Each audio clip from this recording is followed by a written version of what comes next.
अस्सलाम वालेकुम students, welcome to my channel Lubna's education. आज मैं आपको केमिस्ट्री के क्लास 9th के कल के एग्ज़ाम के इम्पोर्टेंस बता रही हूँ। ठीक है, सबसे पहले आपको मैं क्वेश्चन बता रही हूँ, name and symbols of noble gases and halogen, यानी कि आपको नोबल गैसेस में जो एलिमेंट्स आते हैं उनके नाम लिखने हैं और उनके सिंबल लिखने हैं।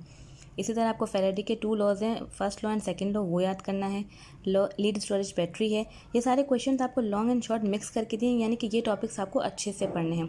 Ionic bond, covalent bond, coordinate covalent bond. ठीक है, इसके बाद आता है commercial importance of silver, gold and platinum. इसमें से कोई भी एक आ सकता है। Okay, octet rule, duplet rule, shielding effects आपको करना है। ठीक है, डेफिनेशन और इसके बारे में थोड़ा सा बता दीजिएगा। ये EN लिखा हुआ है, ये electronegativity, ionization, energy and hydrogen bonding, ये है आपको लर्निंग करनी है इसकी। ठीक है, ब्रांचेज ऑफ केमिस्ट्री में आपके पास सारी ब्रांचेज आपको याद करनी, क्योंकि आपको नहीं पता वो कौन सी 3 ब्रांचेस देंगे। इंपॉर्टेंस ऑफ केमिस्ट्री भी आपको करनी है। ठीक है, चार्ल्स एंड बॉयल्स लॉ आपके पास आता है विद डिटेल, ये लॉन्ग में भी दे सकते हैं और शॉर्ट में भी। बैलेंसिंग द केमिकल इक्वेशंस, आपकी बुक में जितनी भी इक्वेशंस हैं वो एक पेज पे लिख लीजिए और उनको बैलेंस कीजिए, वो आपकी बैलेंसिंग द केमिकल इक्वेशन में आ सकता है। Mole, Avogadro's number, empirical formula and molecular formula. ठीक है, इनकी डेफिनेशंस आपको करनी है, फार्मूलेज बताने हैं इनके। मोलैरिटी आपको डेफिनेशन, उसका यूनिट, उसका फार्मूला बताना है। सेम इसका मास, वॉल्यूम, परसेंटेज का भी आपको डेफिनेशन, फार्मूला और यूनिट बताना है। सॉलिबिलिटी और इसके ये जनरल प्रिंसिपल है, GP और इसके सारे फैक्टर्स, तीनों फैक्टर्स हैं, वो तीनों आपको करने हैं। या तो वो एक एक करके नाम लिख के दे देंगे कि आपको यही बता दें, या फिर वो आपसे कहेंगे कि any1 any2, ठीक है, वो कुछ भी कह सकते हैं, any1 फैक्टर, any2 फैक्टर, या फिर वो आपसे कहेंगे कि सारे फैक्टर्स बता दें, या वो पर्टिकुलरली नाम भी दे सकते हैं। इसके बाद आपके पास शॉर्ट में आता है properties of cathode rays, electron की प्रॉपर्टीज़ भी वही होती हैं। Properties of proton rays, positive rays, ठीक है, प्रॉपर्टीज़ ऑफ न्यूट्रॉन, ये तीनों आपको करना है। इसके अलावा आपके पास आता है लॉन्ग में रदरफोर्ड एटॉमिक मॉडल, वो आपको करना है। नील्स बोर एटॉमिक मॉडल और ये श्रोडिंगर एटॉमिक मॉडल, ये AM का मतलब एटॉमिक मॉडल है। ठीक है, इसके बाद आता है आपके पास डी बोर्गलाय हाइपोथेसिस, ये आपको करना है।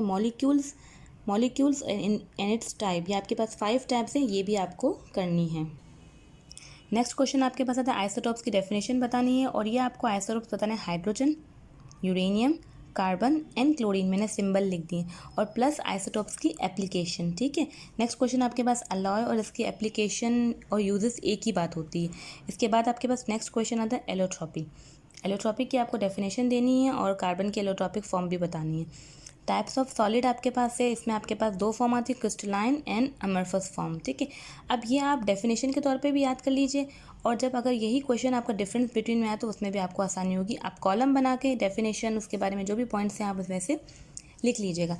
पीरियड में आपके पास 6 एंड 7 पीरियड आपका बहुत इंपॉर्टेंट है, ये कर लीजिएगा। 1A group, 2A, 7A and 8A।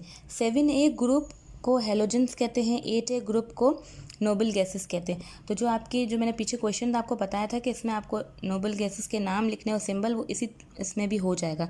तो नोबल गैसेस क्या होती हैं, उनके सिंबल और उनके एलिमेंट्स। इसी तरह हेलोजेंस का है, 1A ग्रुप आपका कहलाता है अल्कली मेटल, 2A ग्रुप आपका कहलाता है अल्कलाइन अर्थ मेटल। ठीक है, तो इनके भी सिंबल और आप लोग वो जो एलिमेंट्स है वो याद कर लीजिएगा, और प्रॉपर्टीज़ इनकी, इन चारों की आपको प्रॉपर्टीज़ भी करनी है। 1A, 2A, 7A और 8A की प्रॉपर्टीज़ भी आपको करनी है। ठीक है, नेक्स्ट क्वेश्चन आपके पास है demarcation of periodic table in SPDF block, यानी कि SPDF ब्लॉक में किस तरह इनको डिमार्केट किया गया है। ठीक है, वो आपको बताना है। पीरियोडिक लॉ की स्टेटमेंट बतानी है, मॉडर्न पीरियोडिक लॉ की भी स्टेटमेंट बतानी है। डिफ्यूजन, इफ्यूजन, मोबिलिटी, इनकी आपको डेफिनेशन और एग्जाम्पल देनी है। बोस आइंस्टाइन कंडेंसेट, ये क्वेश्चन करना है। Colloidal show and tidal effect, ये छोटा सा है, नोट और रिमेंबर में आपके लिखा होता है, उसमें से आपको ये मिल जाएगा बहुत आराम से। कोलाइडल शो और Tyndall effect is the same thing. Next question है why gasoline does not dissolve in water, ये भी आपको बुक में आराम से मिल जाएगा। नेक्स्ट आपके पास है electrolyte, non electrolyte, electrolytic cell क्या होता है और इसकी एप्लीकेशन, यानी कि इसके यूजेस कहाँ कहाँ हैं। ठीक है, नेक्स्ट आपके पास है comparison of reactivity of alkali and alkaline earth metals, इसमें हेलोजेंस भी है, लेकिन हेलोजेंस क्लास मॉडल पेपर में आ चुका है, तो स्टूडेंट मुझे नहीं लगता कि वो आपको करना चाहिए। आपने alkali and alkaline earth metal जो है वो इंपॉर्टेंट लग रहा है, तो उसको कर लीजिएगा।